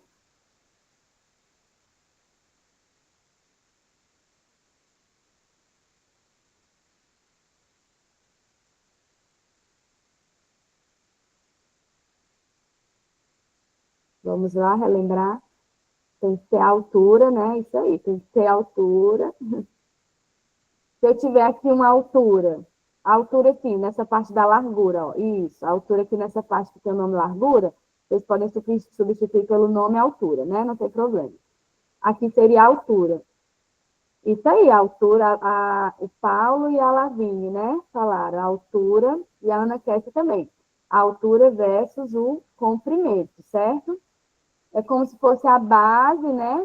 Aqui embaixo do comprimento, a gente pode chamar também de base, certo? E a largura, a gente pode chamar também de altura. Então, eu vou ter base vezes a altura. Aqui o exemplo, né? Vamos encontrar a área e o perímetro dessa quadra de basquete. Eu tenho um comprimento aqui de 15 metros, né? E uma largura de 11 metros. Para me calcular a área, eu vou fazer 15 vezes 11, vai dar 165. Para me calcular o perímetro, que é a soma de todos os lados, eu vou calcular 15 mais 15 aqui, ó, de baixo, mais 11, né, que é a soma de todos os lados, vai dar 52 metros. E o quadrado? O quadrado ele ainda é mais simples, porque o quadrado ele tem todos os lados de medidas iguais, certo? Então, se eu tenho um comprimento e largura, o comprimento vai ser igual à largura. Tenho 4 lados, né, do quadrado. Todos os ângulos são retos. O que é que quer dizer um ângulo ser reto? É que ele vai medir 90 graus. Aqui nesse quadradinho, ó, eu tenho um ângulo reto de 90 graus. Desse outro lado, eu tenho outro ângulo reto de 90 graus. Nesse outro de 90 graus. E assim vai, ó, nesse outro de 90 graus.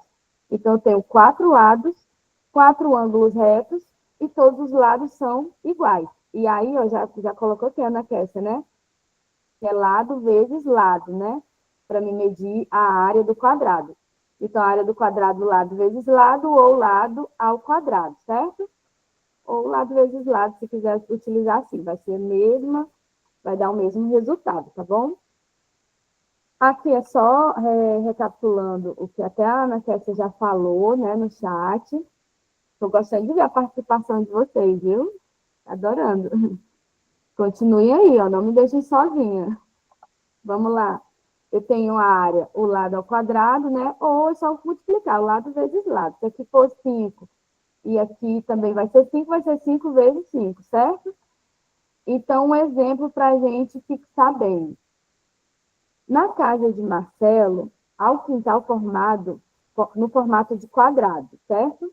Com lados medindo 6 metros. 6 metros.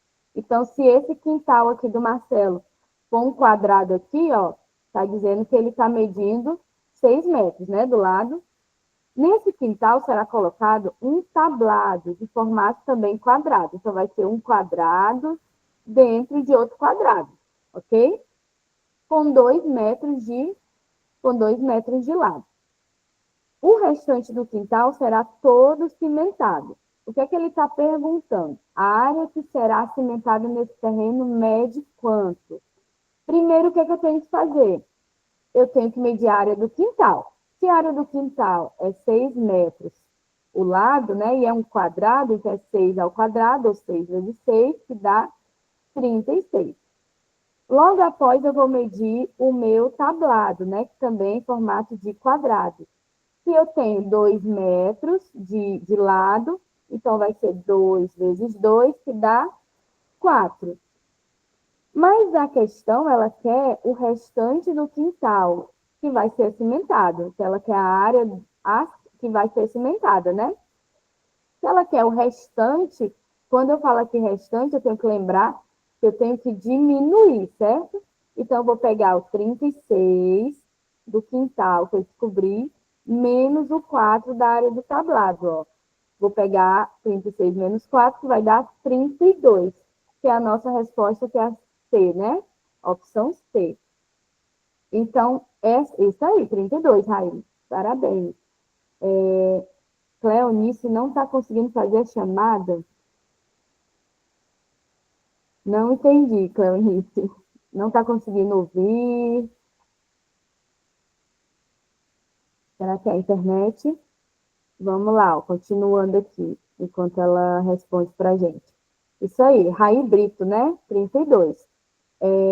O que é que eu tenho que entender numa questão grande assim, né? Que nas provas tem muitas questões grandes que às vezes é algo bem simples. Primeiro ele pede o formato quadrado, aí ele me dá uma medição. Então, o que é que eu posso fazer para melhorar a minha resolução de questão? Eu vou de partes em partes. Eu vou medir a primeira, depois vou medir a segunda, e aí se eu tenho o nome restante aqui, ó, é a palavra-chave para a gente. Se eu quisesse saber, quanto é o total de tudo, aí ele me dá uma outra palavra aqui, ó. Eu quero saber o total juntando as duas áreas, eu já ia somar, né? Aqui, como ele está dizendo o restante, então eu vou diminuir, eu vou subtrair, tá bom? Vamos lá, aqui eu fiz até um desenho aqui para vocês, ó. Eu tenho 6 e 6, né? E eu tenho o tabladozinho que foi de 2 metros e 2 metros, né? De altura e comprimento. Então, a área a ser cimentada vai ser 32 metros, ok? E o paralelogramo? O que é esse paralelogramo? Ele vai ter os 4 lados também, certo? Tem ângulos opostos congruentes e tem lados paralelos com medidas iguais. Então, a minha base, ela vai ser igual aqui, essa partezinha de cima do meu, né? E a minha altura também vai ser igual a esse outro lado da altura, certo? Se eu fizer aqui uma troca, né? Eu pegar essa base aqui e a altura e essa partezinha que tá sobrando aqui e colocar ela aqui, ó, desse lado, né? Jogar ela para o outro lado, eu vou formar um retângulo, ó. Então, vou voltar aqui para vocês verem. Eu tenho a altura e tenho uma base, certo? Do paralelogramo. Se eu voltar essa partezinha, recortar e colocar do outro lado, eu vou ter um retângulo. Então, como que eu calculo a área de um retângulo? Que a gente falou logo no início, né? Base vezes a altura. Essa partezinha de baixo, né? Base vezes a altura. Então, a área do paralelogramo eu também vou calcular como base vezes a altura, certo? Se vocês verem essa figura, ó, figura do paralelogramo, vocês vão relembrar aqui que ela também se torna um retângulo, se eu cortar um pouquinho aqui, e eu vou calcular como base vezes a altura. Aqui eu trouxe um exemplo, ó. Em um canteiro que será utilizado para plantar rosas, tem o formato de dimensões descritas na figura. O canteiro ele tem uma altura de 94 centímetros e ele tem uma base de 2,4 metros. Ele está perguntando qual é a área destinada. Quando eu calculo a área, é importante eu relembrar aqui para vocês que a resposta ela vai ser em metros quadrados, certo? Aqui eu tenho centímetro e tenho metros. Eu posso fazer de duas formas. Ou eu posso pegar o centímetro logo e transformar em metros, para poder já fazer o cálculo, ou eu posso ir direto e no final transformar. Eu vou ensinar para vocês o diretão aqui, ó. Por exemplo, para a gente poupar o tempo lá na prova. Se eu tenho 94 aqui, né, base vezes a altura, tenho 94, vou multiplicar por 2,4, certo? Vou incluir aqui minha vírgula, meu ponto, tá bom? Vou fazer esse cálculo aqui, que vai dar 225,6, tá? Quando eu somar aqui, né? 4 vezes 4, depois de 4 vezes 9, 2 vezes 4 e 2 vezes 9, somar vai dar 225,6. Não é ainda a nossa resposta. Por quê? Porque eu tenho centímetro e tenho metros. Então, o que eu vou fazer? Eu vou pegar esse valor e vou dividir por 100 para poder eu transformar em metros tudo, certo? Quando eu divido por 100, a minha vírgula, ela vai andar duas casas, ó, duas casas aqui, ó, para esse lado. Então, eu tenho 2,256 metros quadrados, tá bom? Então, ele já tinha a resposta aqui, né? Se eu quisesse só olhar aqui, não. Mas, né, deu perto, vou marcar essa, já estaria certo. Mas, para ter certeza, é melhor a gente dividir por 100, transformar em metros, porque aí eu vou ter a resposta correta, tá bom? Então, vai ficar 2,256 metros quadrados. Isso aí, vai andar duas casas por causa dos dois zeros do 100. Isso aí, Ana, quer só a questão? Show, hein? Tô gostando. Mais alguma dúvida até agora? Tá tudo tranquilo? Até agora a gente só viu base vezes a altura, né? E lado ao quadrado. Então, foi tudo tranquilo, né? Até agora, vamos lá continuar. A nossa próxima figura é um losango. O losango, ele tem os 4 lados congruentes, ó. Esse lado aqui é a mesma medida desse, que é a mesma desse, que é a mesma desse. Então, os lados, eles são congruentes, certo? Eles têm ângulos opostos também congruentes, ó. Se esse lado aqui ele é 90 graus, quando eu for para esse lado aqui também vai ser 90 graus, tá bom? E tenho duas diagonais. O que é diagonais? Essa linhazinha, ó, que corta o meu losango aqui no meio. Então, tem uma diagonal maior, que é essa aqui, horizontal, e tem uma diagonal menor, que é a vertical. Ok? Vamos lá. Eu tenho aqui, ó, só para recapitular, no meio a diagonal maior e eu tenho a diagonal menor. Como que eu calculo a área desse losango? Da mesma forma do outro, ó, se eu subir aqui as duas diagonais, né, que foram cortadas pelo meio, vocês podem ver que ela forma um retângulo aqui bem maior, né? Então, eu tenho a área do losango vai ser a diagonal menor vezes a diagonal maior, dividido tudo por 2, certo? Por que por 2? Porque ele não formou aqui, se eu partir, ele vai dividir ele em duas partes, né? Se eu dividir aqui a diagonal menor e a maior, eu vou ter duas partes. Então, eu tenho a diagonal menor vezes a diagonal maior dividido por 2. Eu coloquei um exemplo aqui para vocês, certo? Calcule a área do losango na imagem ao lado. Se eu tenho 16 aqui na minha área, né, no meu diagonal maior, e tenho 12 na diagonal menor, qual é o resultado? Vocês conseguem calcular aí? Para a gente ver quem acerta. Lembrando da formulazinha, né? Diagonal maior vezes a diagonal menor dividido por 2. E aí dá quanto esse resultado?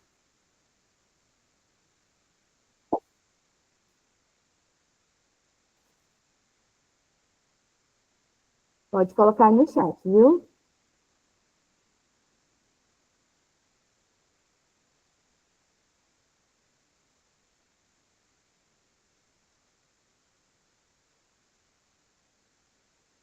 Vamos ver, o Paulo disse que é 192, ó. Formulazinha, e coloquei tudo aqui, né? Meu slide não tá indo na ordem, mas tá certo. Ó, eu tenho 16 vezes 2, que vai dar os 192, e aí eu vou ter que dividir por 2. Lembra que a gente falou aqui? Que eu tenho a diagonal maior vezes a menor dividido por 2. Então, 192 vai ser o meu resultado das duas diagonais, né? 12 vezes 16. E aí, dividindo por 2, dá 96. Isso aí, Ana Kécia, Raí e Evanildo. E o Paulo está correto também, só dividir por 2 depois, certo? Paulo, não pode esquecer, que é um losango. Tem Maria Erivanda, 96.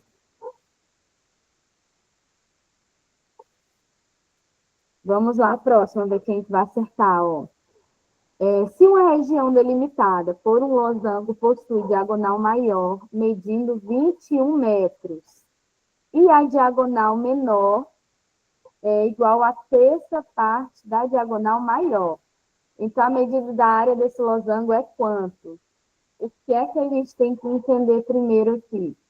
Eu tenho já a medida maior, né, que é a diagonal maior, que é quanto? 21 metros, certo? E a diagonal menor, a questão, ela está dizendo que é igual a terça parte da diagonal maior.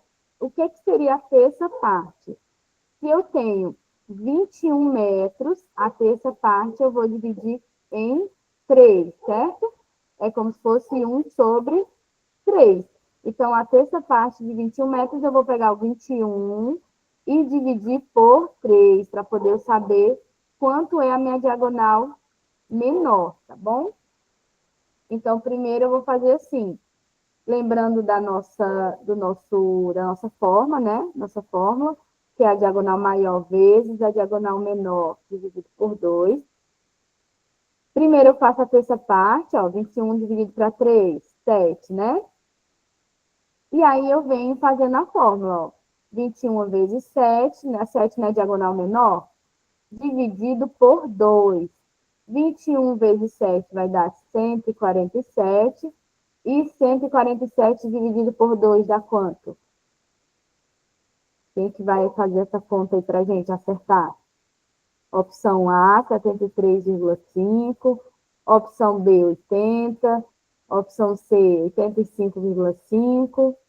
Opção D, 92 ou 147?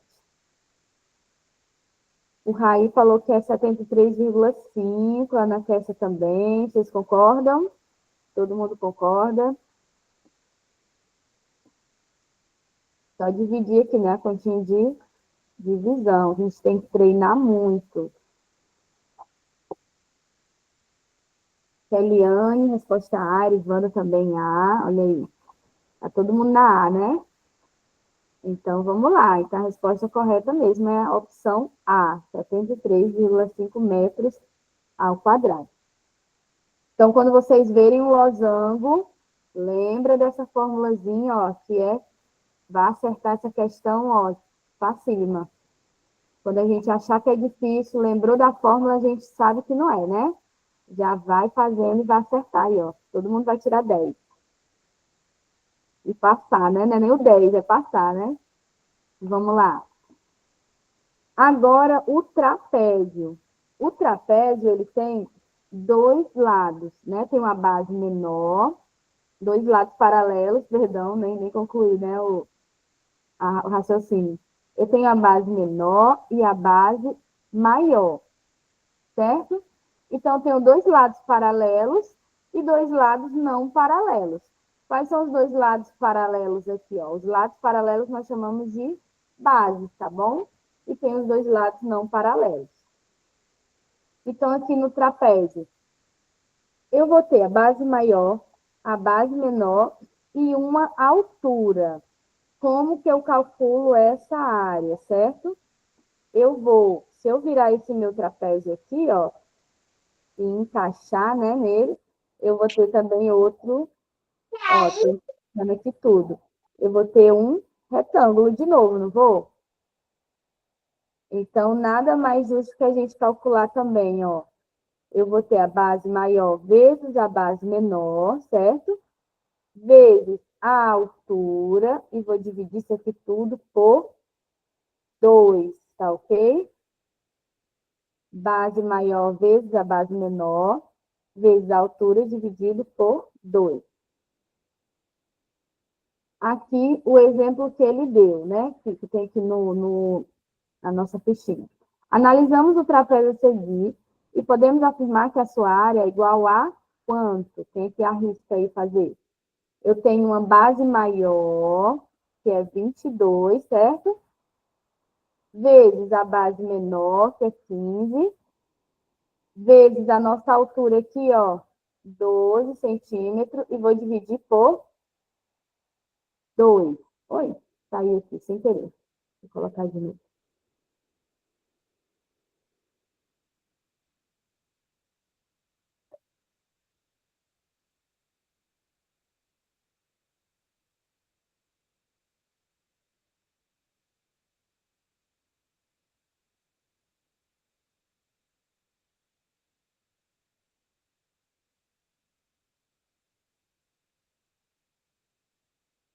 Nós estamos aqui no trapézio, né? O trapézio, vocês têm muita dúvida? Tá tudo certinho também? Já tá aí nas opções, né? Colocou B.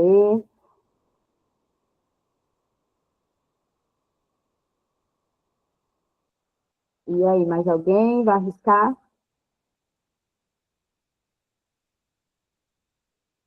Eu tenho a base maior, que é 22, né?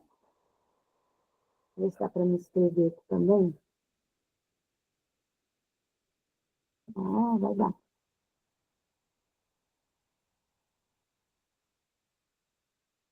Eu vou ter a base maior, 22, vezes a base menor, que é 15, né? Vezes a nossa altura, que é 12. E depois eu divido tudo por 2, certo? Então, vai ficar 22 vezes 15, vezes 12, que vai dar 3.960. E se eu dividir isso aí por 2, dá 1.980. Vocês colocaram a opção B, né? 222 centímetros. Isso aí. Que está em centímetros ao quadrado, né?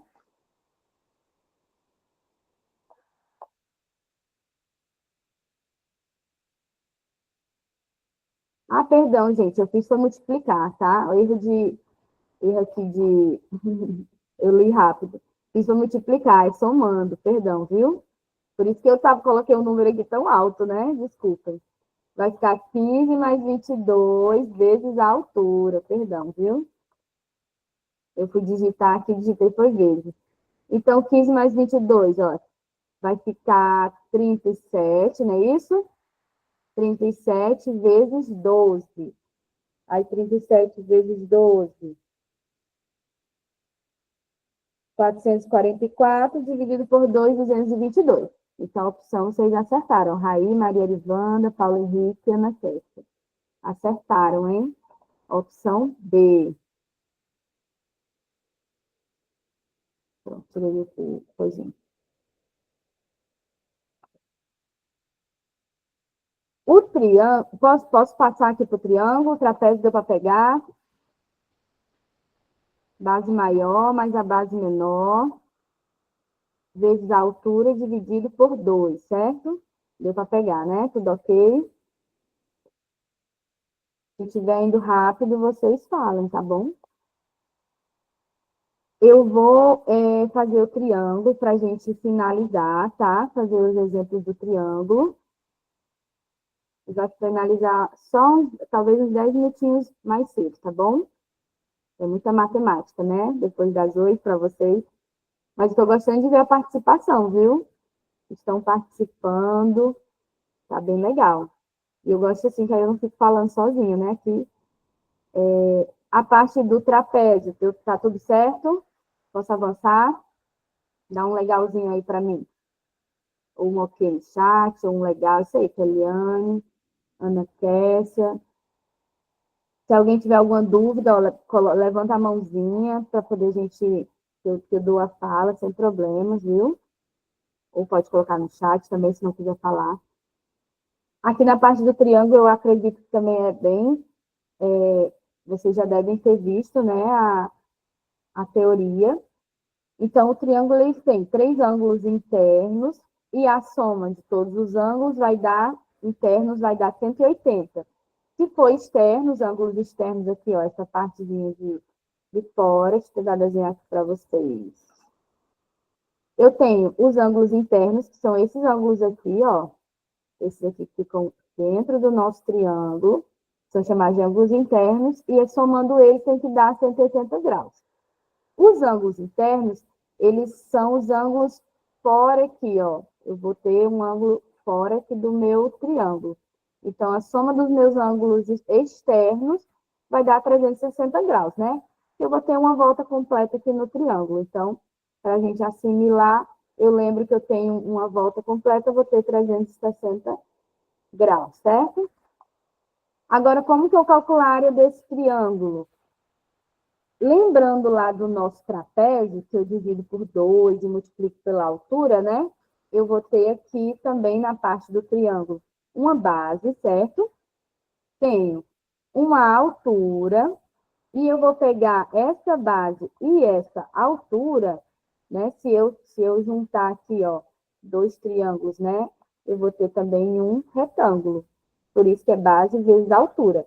Mas como eu tenho um triângulo, eu vou dividir por 2, tá ok? Então, e aí eu coloquei uma curiosidade aqui, ó, só para voltar, né? Base vezes altura dividido por 2, para a gente não esquecer. Coloquei uma curiosidade, né? A área do triângulo equilátero, ela se calcula diferente. Qualquer outro triângulo aqui, se eu tiver um triângulo retângulo, um outro triângulo, eu posso calcular base vezes altura dividido por 2. Se eu tiver uma questão com a área do triângulo equilátero, eu vou ter que usar essa formulazinha, né? A área igual a lado ao quadrado, raiz de 3 sobre 4. Então, eu sugiro que vocês anotem essa curiosidade, porque muitas vezes nós temos as questões lá, né? Base, qual a área do triângulo equilátero? Ele dá o triângulo certinho, ó. Ele der esse triângulo aqui, para calcular a área, eu tenho que usar essa fórmula. E como que eu uso essa fórmula? Eu vou ter o lado do triângulo aqui. Se o meu lado do triângulo ele for 3, por exemplo, vou colocar aqui, ó, 3, vou colocar 3 ao quadrado, raiz de 3 sobre 4. Aí 3 ao quadrado eu faço, né? Que vai dar 3 vezes 3, 9. Então, eu vou fazendo até eu ter minha resposta. Muitas vezes a resposta ela fica também em fração, eles não tiram da fração, outras vezes eles vão retirar da fração. Então, a nível de curiosidade, eu sugiro a gente anotar, viu? Essa curiosidade aqui da área do triângulo equilátero, tá bom? E aí, vamos passando adiante. Talvez fazer um exemplo aqui. Esse exemplo desse triângulo é um triângulo normal, certo? Da base vezes a altura. Eu coloquei todos os pontinhos aqui, ó. Esse lado está 3 centímetros, esse 9. E o que a gente não pode confundir? Essa parte aqui de dentro, ela é a altura, né? É a altura do meu triângulo. Então, eu tenho a altura do triângulo e eu tenho uma base, que é 18, certo? Então, quem arrisca aí responder essa daí? A, B, C ou D? Lembrando que a área do triângulo é base vezes a altura, né? Dividido por 2. E aí? Opção A, 36. Opção B, 52. Opção C, 64. D, 72 ou E, 81? Aí, muitas vezes, ó, a questão, ela vem assim, com várias informações para poder a gente ficar em dúvida, né? Mas se eu quero a área, então eu vou utilizar a minha base e vou utilizar a minha altura do triângulo, certo? Vou utilizar essas duas informações, ó, essa e essa. E aí eu tenho base, que é 8, vezes, 18, vezes a altura, que é 8, e divide por 2, isso. Divide por 2. Então, vai ficar 8 vezes 18, dá quanto?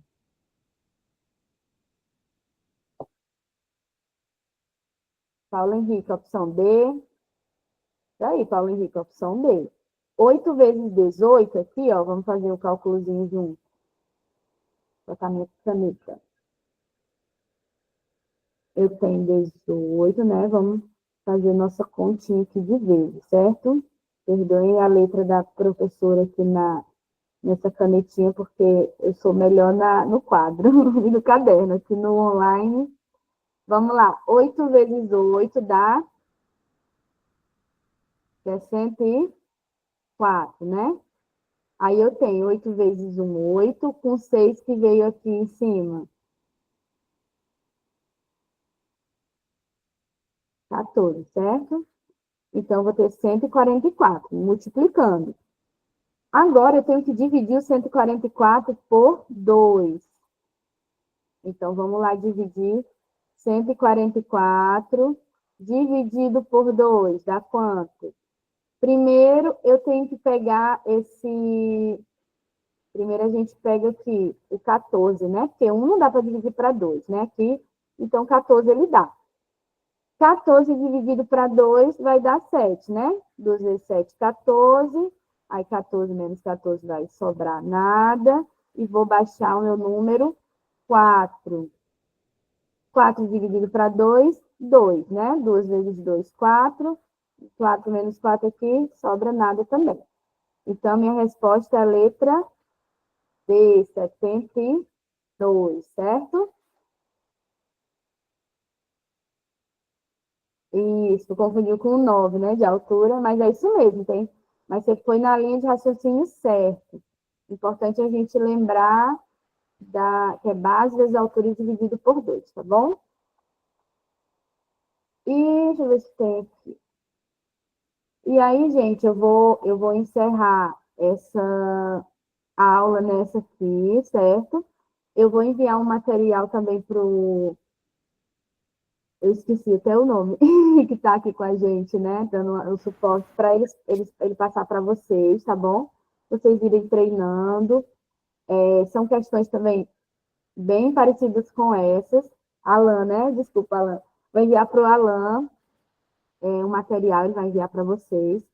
É mais para vocês treinarem, tá bom? Eu sei que a maioria talvez não tenha tanto tempo, né? Mas pega um tempinho aí para os estudos, né? Que a gente tem que treinar. E se tiver alguma dúvida, eu estou à disposição também. O Alan, ele pode, se alguém quiser meu contato, não tem problema, pode repassar. Queria agradecer muito também a vocês por terem ficado. Gostei muito da participação de todos, viu? Espero que eu tenha conseguido explicar bem, né? E aí, ó, ela está dizendo logo mais teremos simulado, hein? Então, vamos nos preparar para o simulado. E aí, olha, não chora não, vai ser só alegria esse simulado, gente. Só alegria, só coisa boa. Aí, ele postou aí a nossa frequência, ó, da aula de matemática. Se alguém quiser falar, tá bom? Pode ficar à vontade também. Viu, Alan? Pronto, professora, muito obrigado por tudo. Foi uma ótima experiência. Realmente, a senhora captou o espírito da coisa logo de primeira, né? Realmente é a prática, principalmente matemática, é algo que é maravilhoso para quem está, né, há tanto tempo sem estudar. Para uma parte do nosso público não é tanto, né? Porque a gente também compartilha a presença dos meninos da escola aqui, então eles já veem isso sempre.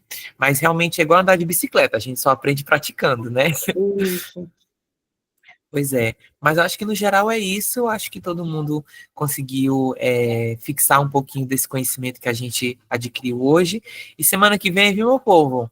Se preparem, teremos mais 2 aulas de matemática, viu? Ó. Coisa boa, hein? Aula de matemática, coisa boa. Sim. Obrigada, tá, gente?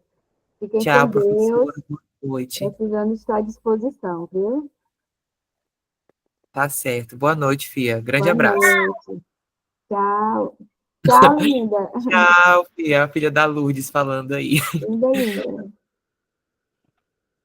Gente, frequência tá no chat, tá? Frequência tá no chat, vocês podem preencher. E por hoje é só. Beijão. Bonito, né? Alan, com licença. Pode falar, Fia. Eu tô tentando fazer a frequência e eu não tô conseguindo entrar no meu e-mail. Porque tá aparecendo que tem que primeiro entrar pelo e-mail, botar a senha e após isso conseguir fazer a inscrição. Pois é, a frequência via formulário só funciona desse jeito. Você vai ter que fazer o login no e-mail, viu? Com a senha. Tem que lembrar deles dois. Eu não tô conseguindo fazer, viu?